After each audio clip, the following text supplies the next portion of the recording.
But he had been seen there, and so there's been some jokes, Burger King, shopping malls, etc. And people, I don't know if they actually believed it or it was just a joke or they thought they saw.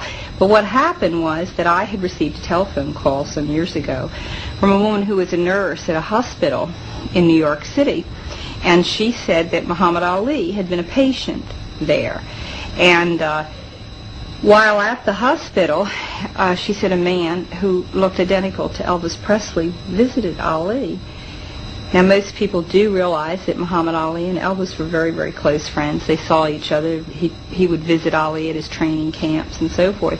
But there wasn't too much I could do about the information because it wasn't verifiable. Then, I guess, a couple of years ago, I received a telephone call and a letter from a woman from Ohio, and she had a copy of the Cincinnati Post, and she said that when Ali was leaving the hospital, it was a UPI story, leaving the hospital, he left with other men. It was on a Thursday night that they had left. And one of the men was Jesse Jackson. There was another unidentified man with Ali, and a fourth man who was captured. And it looks identical to Elvis Presley. The negative to that picture has disappeared, but the picture did appear in the newspaper, and I managed, of course, to get a copy of it. We sent it to experts who do facial analysis and so forth, where they compare it to other pictures of Elvis, and it matched up.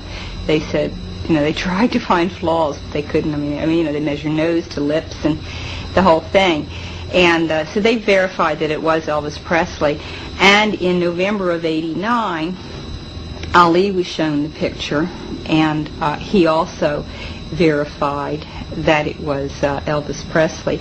It was actually, the picture was even shown to to Billy Stanley, one of Elvis's stepbrothers, and he verified also that it was Elvis Presley. Now, what's interesting about this, tying this into Kalamazoo, is that Ali lives right outside of Kalamazoo. He lives in Berrien Springs, but he uses the Kalamazoo postmark. It's always stamped on all his envelopes. So therefore, when you put it all together, the sightings begin to make sense. In 1980, Maria received a tape from another Elvis investigator, Stephen C. Chances.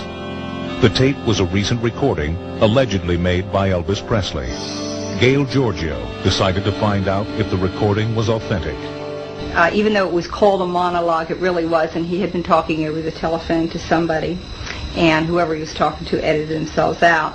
But I finally contacted a voice authentication expert who works with the government, and he's with a major law enforcement agency in Texas by the name of L.H. Williams. Gail had sent me a copy of a transcript of the tape recording of the unknown person, and this was 4 pages long. In this process, I also requested copies of known tape recordings of Elvis Presley, and I followed the guidelines that were established during the Watergate case for possible authentication of the tape recording. I selected the same words and phrases of the known and the unknown person for comparison purposes. This is the known sample of Elvis Presley stating the word music. This is a sample from the unknown tape recording showing the word music. The formats that were formed fall within the same frequency range through here, which would indicate a match. Basically, the known voice of Elvis Presley compared with the voice on this tape is the same. What was said on the tape became even more meaningful to me. The more I listened to it, the more I became aware of how sensitive Elvis was, how caring a person he was. He said things like this. I started traveling all over the world, and it's been enjoyable, but it's been a constant battle of growing beards and this and that to keep from being recognized. Anyway, the first place I wanted to see in Germany was a place called Wiesbaden. I don't know whether or not you've ever seen Wiesbaden before, but my girlfriend was with me, and we went to a place to get something to eat. And a waitress there asked me what we'd like to have. And I said, I don't know really. What would you suggest? And she stood still. She just kept staring at me, and I started getting very nervous. At the time, I had a beard and I lost a few pounds. And I thought it would be very, very hard for anyone to recognize me. And then she asked me if I'd ever been to Germany in the past. And then I got more nervous. But she said, you know, I never forget a face. And then she said, I don't know how you did it. She said, I don't care how you did it. She said, I just hope that you're as happy as you've made me tonight.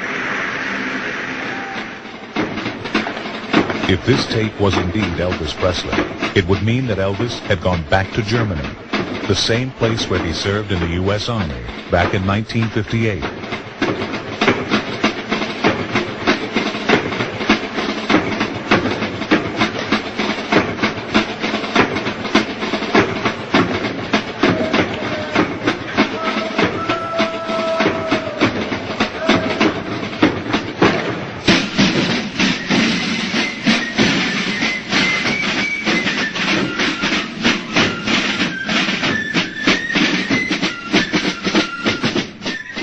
Elvis, you don't get out of the Army until 1960.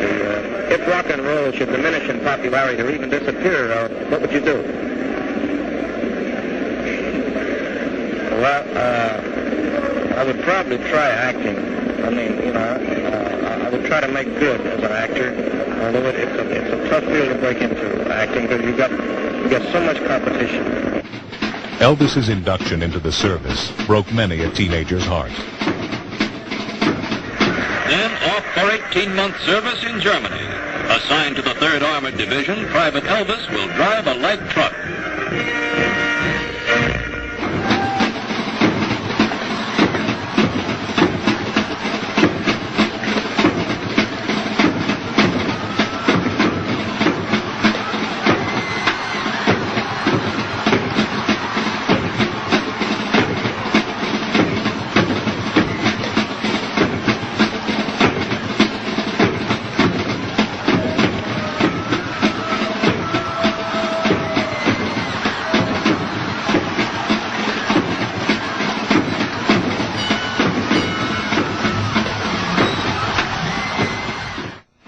On November 27, 1958, Elvis was promoted to Private First Class.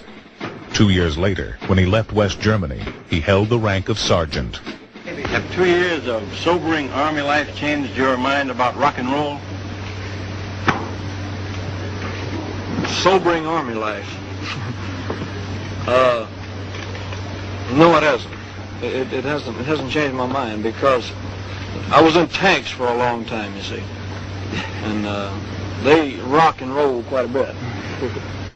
After writing numerous articles and books, Gail is encouraged by her readers' reactions. On balance, very, very positive. It's just one more piece of an incredibly complex mosaic. I mean, it's impossible, totally impossible, to digest all of this information. You could do a 10-hour documentary. It wouldn't be long enough. I mean, there's tapes, pictures, phone calls, handwritten letters, the government connection, FBI papers. You know, you could just go on and on and on. There's so much. You know, it is mind-boggling, but sometimes it disturbs me, because there are critics out there that won't even take the time to look at all this evidence. If my critics would come to my office and spend a couple of years, there's no way they could leave that office and not ask the question, is Elvis alive?